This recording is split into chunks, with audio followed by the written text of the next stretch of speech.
ертең Алла Тағаланың алдына барып, бойұсынып төмендеп тұруымыз сондай бір ерекше, Алла Тағала беделге бөлетіндей болу үшін мен осы дүниеде осы нәрсеге кіру керекпін.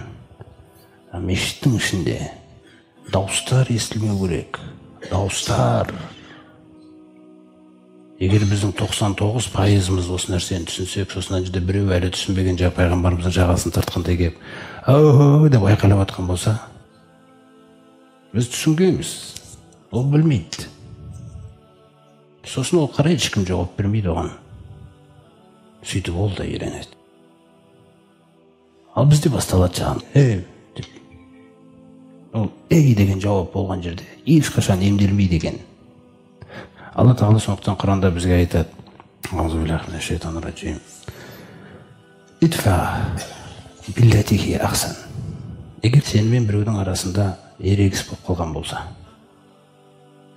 бір-біріңізді жек көру деген дәрежеге келіп қалсаңыздар, ерегісу деген нәрсе болса, Алла Тағала айтады: бұны шешем дейді. Егер маған төмендесең дейді.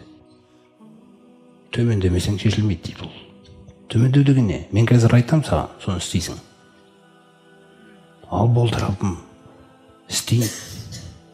Ол саған жаман сөйлегенде, жаман нәрсе істегенде, сен жақсылықпен итер дейді.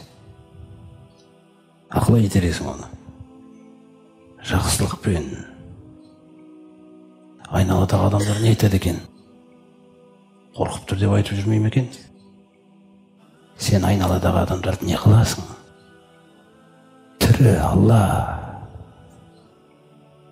Не керек саған олар? Не керек?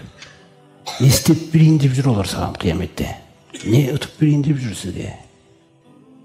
Сонда Алла Тағала айтады: ең жақсы тәсілмен итер дейді. Ол мысалы сөйлеп отыр, сіз құшақтай салдыңыз мысалы. Жердің бетінде болып көрмеген нәрсе. Бауырым деп құшақтай салдыңыз да. Аның жұлқынып нетіп отыр, бауырым. Мен сені жақсы көрем, Алла ризашылық үшін.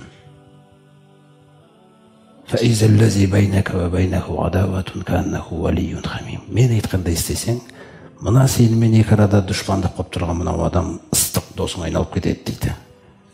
Жауап берем дейді бұл сөзіме. Көрдіңіз ба? Олай болса проблема менде. Мен екен проблемаларды шеше алмайтын. Неге? Өйткені алмайым ұсынатын мінездерін Алланың. Аламайым. Келмейді стандартқа. Соны Алла Тағала айтып жатыр. Сосын бір адам бір құшақтағаннан сол жерде керемет болып кетуі мүмкін екен. Бір адамдар бар екен, бір құшақтаған жетпейді. Мысалы, онда не істеймін дегенде, өтпей қалған сияқты жаңа жерде тәсіл. Олай болса Алланың айтқанда не күмәнданасың қазір, сөйтіп қоя саласың бұл тәсілді. Сондықтан Алла Тағала аяттың соңында айтады: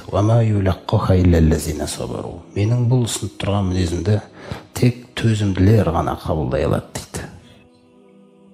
Төзімділер, аяғына дейін сенетіндер.